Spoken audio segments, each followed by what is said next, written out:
क्योंकि समुद्र की गहराई में इंसान डूब जाता है। ध्यान से सुनिएगा, समुद्र की गहराई में इंसान डूब जाता है और गुरु की गहराई में इंसान तर जाता है। समुद्र की गहराई में इंसान डूब जाता है और गुरु की गहराई में इंसान तर जाता है। इसी भावना के साथ में मुनि श्री अमोघ कीर्ति जी के चरणों में नमोस्तु करते हुए निवेदन करते हैं, हे मुनिवर, आप आज धर्म तीर्थ की जूम आईडी पर पधारे हैं। आपका सभी भक्त लोग अभिवंदन करते हैं। आप अपनी अमृतमय वाणी से, अपने अमोघ वाक्यों के द्वारा सभी भक्तों को लाभान्वित कीजिए। अमृत वचनों से सबको उद्बोधित कीजिए। नमोस्तु मुनिवर, नमोस्तु मुनिषी, नमोस्तु मुनिषी। बोलिए आशीर्वाद आचार्य माता जी। गुरुदेव की जय। मुनि श्री अमोघ कीर्ति जी मुनिराज जी की जय। नमोस्तु आचार्य श्री।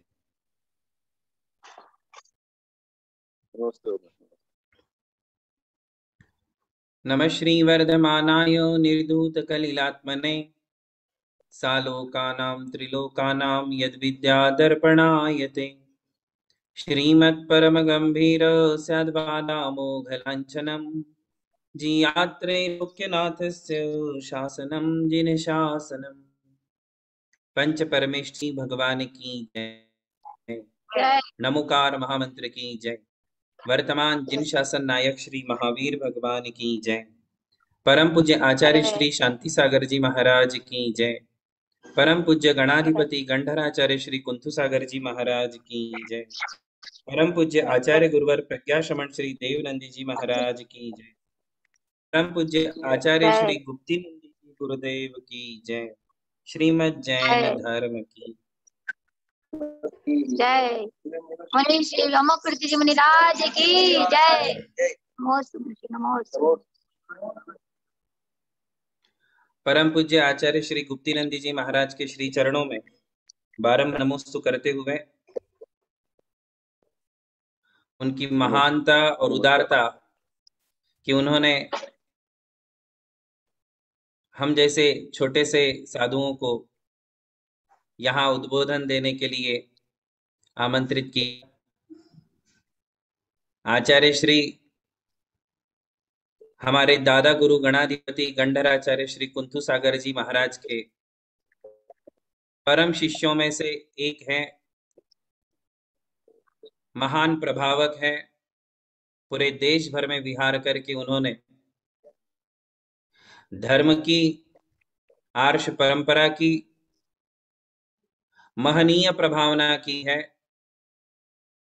वे संबंधों के आधार से देखा जाए तो वे हमारे काका गुरु लगते हैं। मैं उनके चरणों में बारंबार नमोस्तु करते हुए अपनी बात प्रारंभ करता हूं। आचार्य श्री जिस तीर्थ का निर्माण कर रहे हैं, निर्माणाधीन है, उसका नाम उन्होंने बहुत ही अच्छा रखा है, धर्म तीर्थ। और इस धर्म तीर्थ की व्याख्या स्वामी समंत भद्र जी ने स्वयंभू स्तोत्र में की है।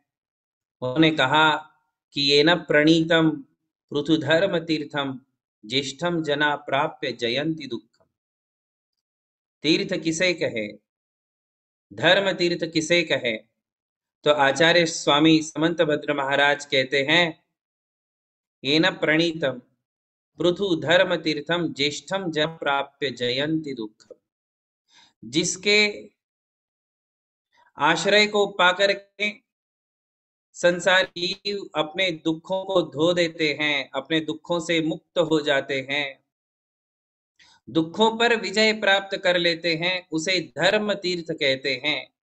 और एक ऐसा ही तीर्थ यहाँ महाराष्ट्र में अतिशय प्रसिद्ध तीर्थ, अतिशय क्षेत्र श्री कचनेर जी के बिल्कुल निकट भी आचार्य श्री ने इस नूतन धर्म तीर्थ का निर्माण किया है। निश्चित यह तीर्थ, इस तीर्थ पर आने वाले यात्रियों के संकटों को, दुखों को दूर करने वाला तीर्थ सिद्ध होने वाला है।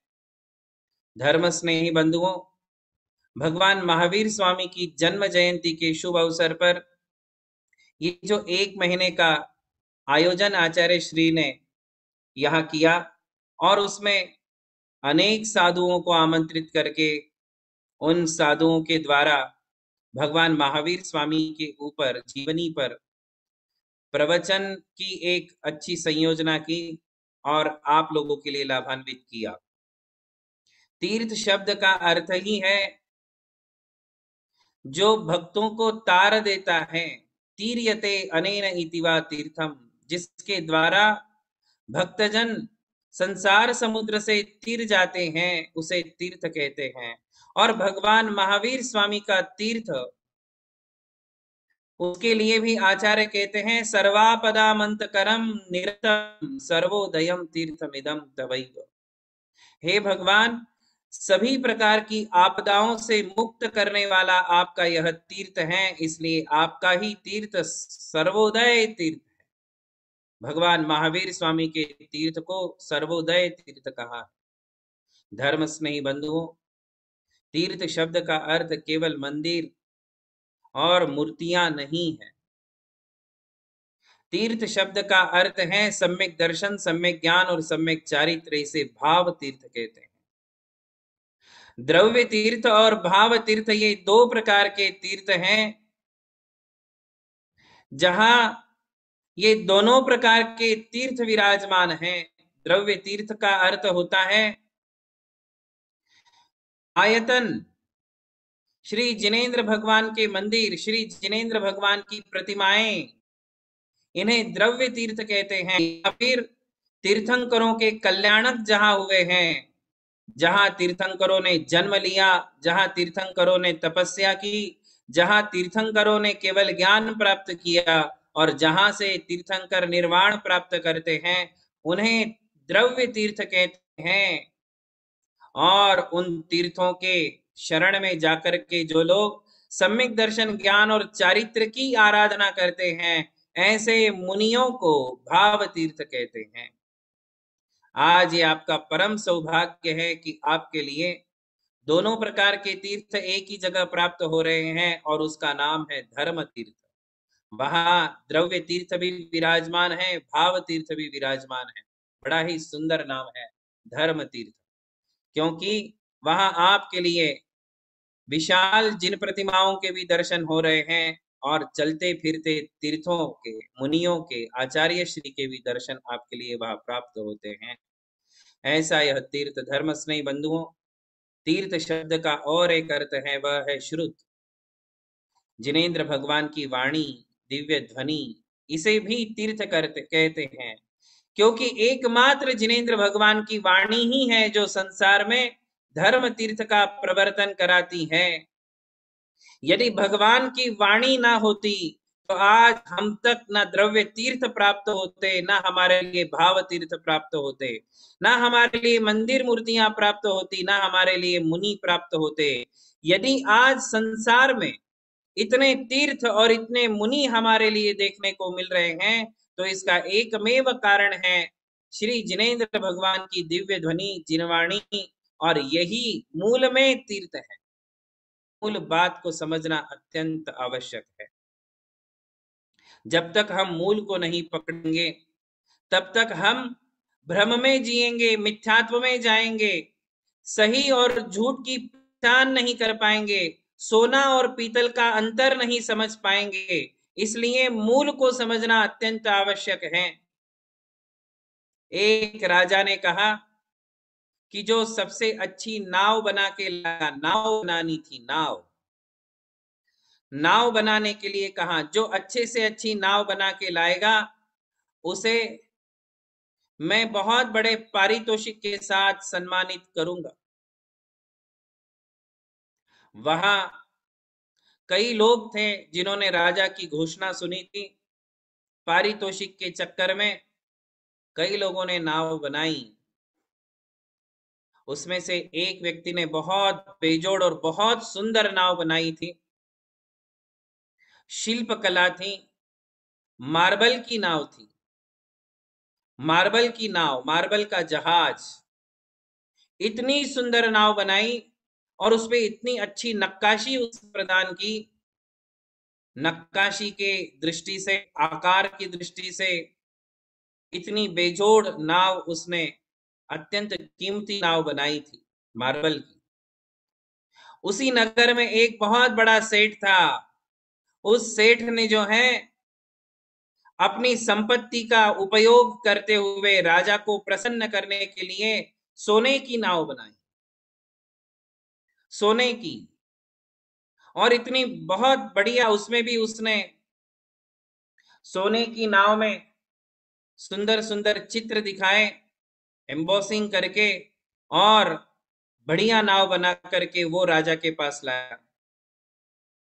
वहीं नगर में एक और व्यक्ति था, उसने एक सिंपल सी नाव बनाई लकड़ी की। बच्चों ने कागज की नाव बनाई और वो भी बहुत सुंदर बनाई, और एक लकड़ी की नाव बना करके लाया। जिस दिन चुनाव होने वाला था उस दिन सभी लोग अपनी अपनी नाव लेकर के आए। मार्बल की नाव रखी गई, लकड़ी की नाव रखी गई, किन्हीं ने चांदी की, किन्हीं ने पीतल की, किन्हीं ने लोहे की। ऐसी जिन जिन लोगों ने जो जो नाव बनाई थी, सब नाव वहां राजा के सामने प्रस्तुत की गई, और बच्चों ने कागज की नाव बनाई थी वो भी वहां क्यू में रखी गई। और उसके बाद जब परीक्षा हुई तो आप सभी जानते होंगे कि कौन सी नाव सबसे उत्तम मानी गई। मार्बल की नाव बहुत सुंदर थी,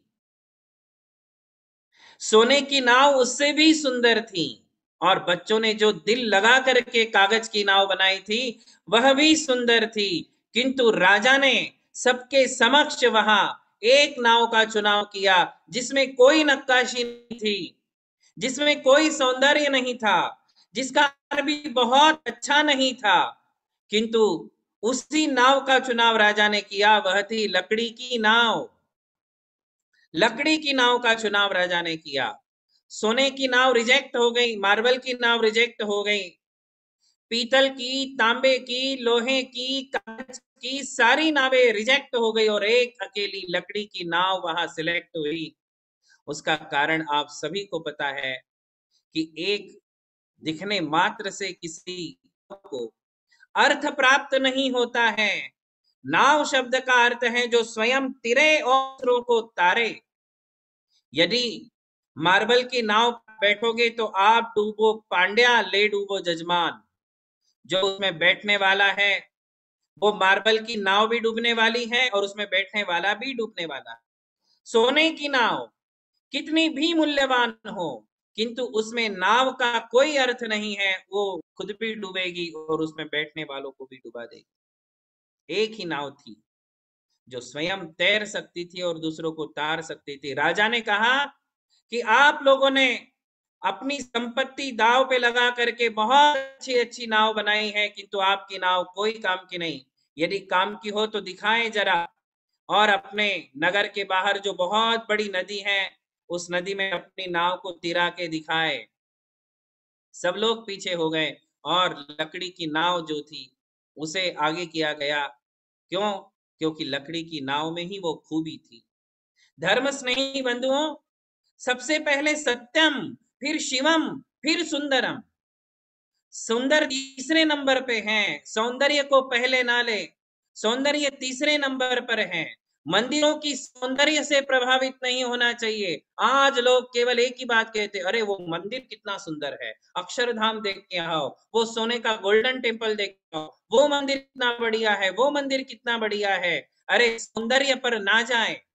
लोग सौंदर्य देखते हैं, चमक धमक देखते हैं, साफ सुथरापन देखते हैं, क्लीनलीनेस देखते हैं कि कितनी स्वच्छता है, मैनेजमेंट देखते हैं, व्यवस्थापन देखते हैं। ये हर चीज ये हर चीज तब अच्छी लगती है जब मूल तत्व अच्छा हो। नाव कितनी भी सुंदर हो, कितनी भी अच्छी नक्काशी हो, कितनी भी अच्छा आकार हो, किंतु यदि वो तार नहीं सकती है तो वो नाव हमारे किसी काम की नहीं है।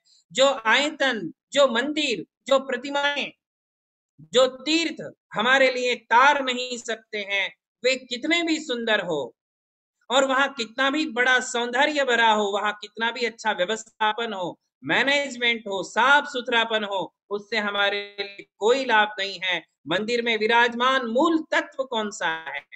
ये मूल तत्व जब तक हम देखेंगे नहीं, तब तक बाहरी सौंदर्य से हमारे लिए कोई लाभ नहीं है।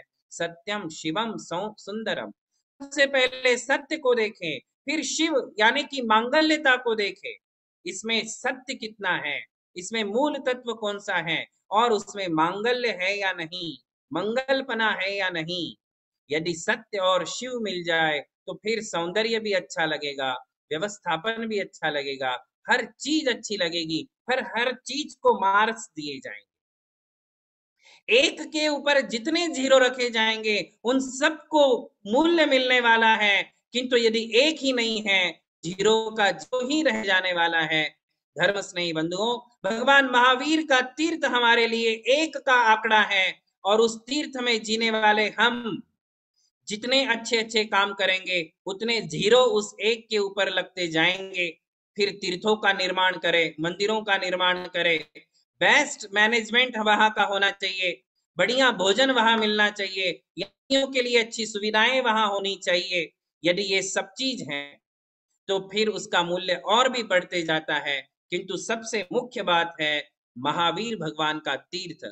यदि इस तीर्थ में भगवान महावीर के मत में हम सब लोग ढल जाते हैं तो निश्चित तौर पर हमारे लिए सत्य की, शिव की और सौंदर्य की प्राप्ति हो जाती है। हम सबसे पहले सत्य देखें, फिर मांगल्य देखें और फिर सौंदर्य देखें। ये ऐसा सत्यम शिवम सुंदरम तीनों विशेषणों से विशिष्ट ये धर्म तीर्थ आपके लिए प्राप्त हुआ है, जहां निरंतर आराधनाएं हो रही हैं, जहां साधु होंगे और आचार्य श्री के जैसे प्रबुद्ध आचार्य, प्रबुद्ध साधु संत जहां विराजमान होते हैं, जिनके पास दीर्घ दृष्टि है, भगवान महावीर के शासन को आगे बढ़ाने की चिंता है, आर्ष परंपरा को आगे बढ़ाने की चिंता है। लोग केवल तीर्थ निर्माण का लक्ष्य लेकर नहीं चल रहे हैं, भगवान महावीर के शासन को अगली जनरेशन तक पहुंचाने का विचार करते हैं। तीर्थ तो तभी हमारे जीवंत रहेंगे जब जीवंत तीर्थ उन्हें प्राप्त होंगे। तीर्थ तभी जीवंत होता है जब उनके साथ जीवंत तीर्थ जुड़ते हैं, और जीवंत तीर्थ होते हैं हमारे आचार्य, हमारे साधु। धर्म तीर्थ का निर्माण एक ऐसा ही तीर्थ का निर्माण है जहां आपके लिए सत्यम शिवम सुंदरम, सत्य भी मिलेगा, मांगल्य शिव भी मिलेगा और सौंदर्य भी मिलेगा। हालांकि हमने अभी तक धर्म तीर्थ के, हमारे गुरुदेव का जो नमोकार तीर्थ है, उसके भी दर्शन हमने अभी तक नहीं किए हैं, किंतु हमें विश्वास है, क्योंकि जिन आचार्यों की सन्निधि में, जिनके मार्गदर्शन में, जिनकी प्रेरणा में ये तीर्थों का निर्माण हो रहा है, ये आगे शताब्दियों तक धर्म की ही प्रभावना करने वाले तीर्थ साबित होंगे।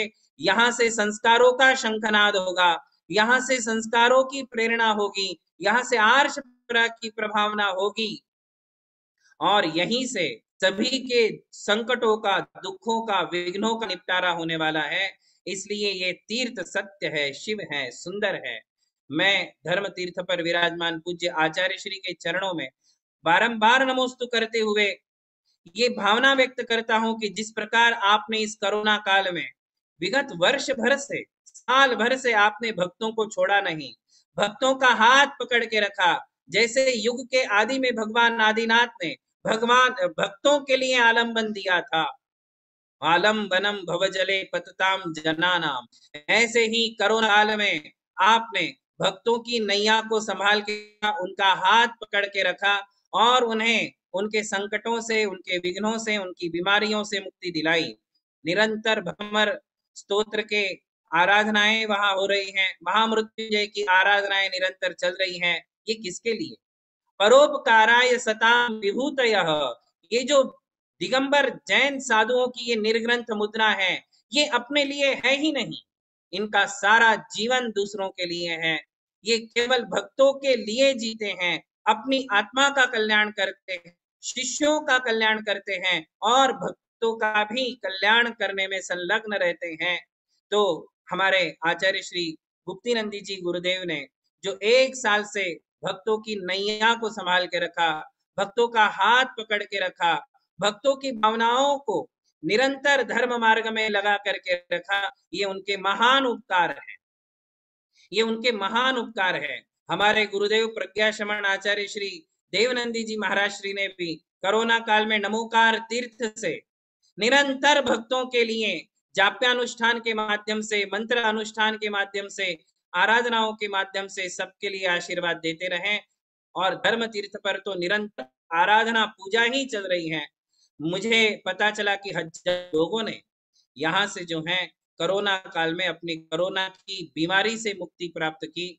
मैं आचार्य श्री को अत्यंत विनम्रता पूर्वक अपनी विनयांजलि सादर प्रस्तुत करता हूं कि आपके भक्तों के ऊपर अनंत उपकार है और इसी प्रकार आपके उपकार भक्तों के ऊपर निरंतर बने रहें और आपकी कृपा सदैव बरसती रहे।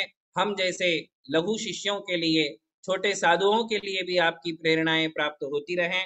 आपके तीर्थ की निरंतर प्रगति, चहुमुखी विकास, बहुमुखी विकास होता रहे और इस तीर्थ के द्वारा आर्ष परंपरा की अखिल जगत में, समूचे विश्व में प्रभावना होती रहे।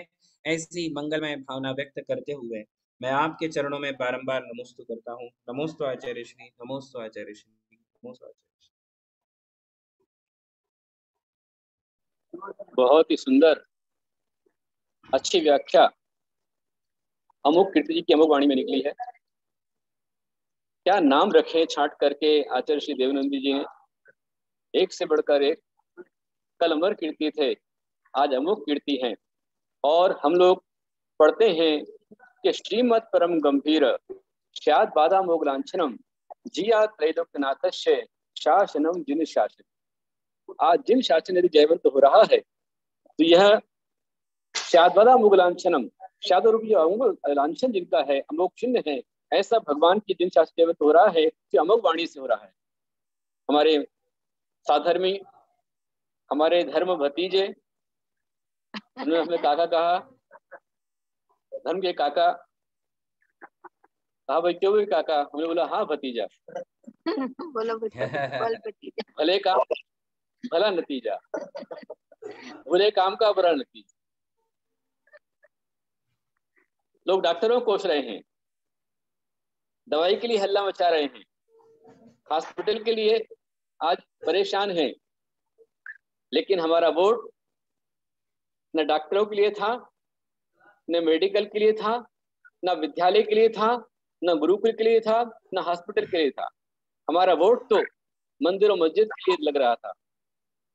हमारा वोट मंदिर मस्जिद को जा रहा था।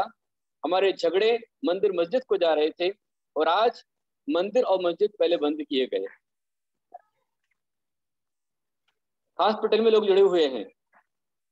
ऐसी स्थिति में हमारे अमोघ कीर्ति जी ने बताया आपको, और अमोघ कीर्ति, अमर कीर्ति जी बहुत अच्छे साधु हैं। मुंबई जैसी माया नगरी में रह करके उन्होंने माया नगरी में अपने धर्म की माया चलाई है और धर्मात्माओं को धर्म से जोड़ा है। जैनिज्म आप एबीसीडी के माध्यम से वहाँ मुंबई के लोगों को धर्म की ओर प्रेरणा दी और यहाँ बुंदेलखंड मध्य प्रदेश के जो गरीब बच्चे हैं, विधवावान छात्र हैं, उनको कुंतुगिरी में आचार्य गुरुदेव के सानिध्य में रखते हुए, उनकी निष्ठा में रखते हुए जो संस्कार दिए जा रहे हैं आपके माध्यम से, अपने आप में अतुलनीय। क्या सुंदर उदाहरण आपने दिया कि नौका, कला नौका में बहुत सारी हो सकती है। सोने की नौका बहुत अच्छी हो सकती है, मार्बल की हो सकती है, लोहे की हो सकती है, डायमंड की हो सकती है, लेकिन काम की नौका तो लकड़ी वाली नौका जो पारेगी, जो तारेगी।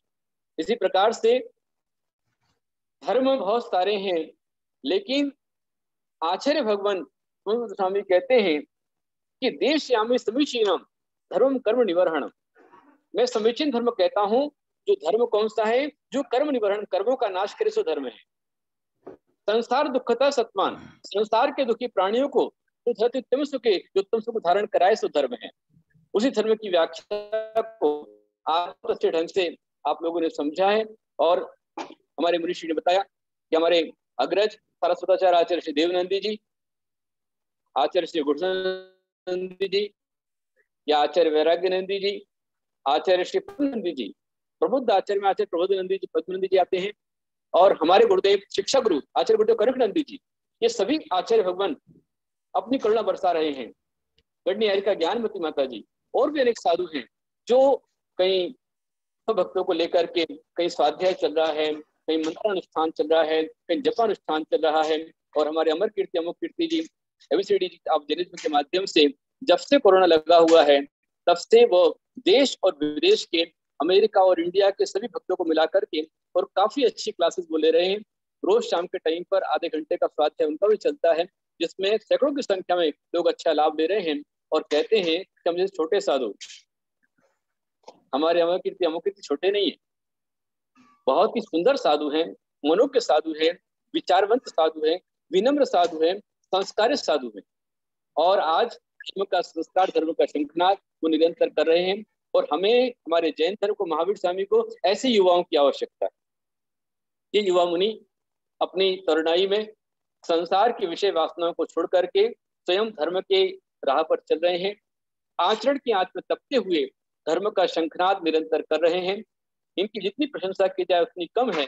इसलिए मैंने सोचा कि ये विश्व शांति अमृत वर्धमानोत्सव हमारे गुरुदेव आचार्य भगवान कुंज सागर जी गुरुदेव, जो कि निरंतर धर्म का शंखनाद कर रहे हैं और कुंतुगिरी से वो साधना करते हुए, मंत्र जाप करते हुए निरंतर उनका एक ही ध्यान है कि संसार के समस्त प्राणियों के दुख, संकट, पीड़ाएं, बाधाएं दूर हों। ये भावना उनकी है।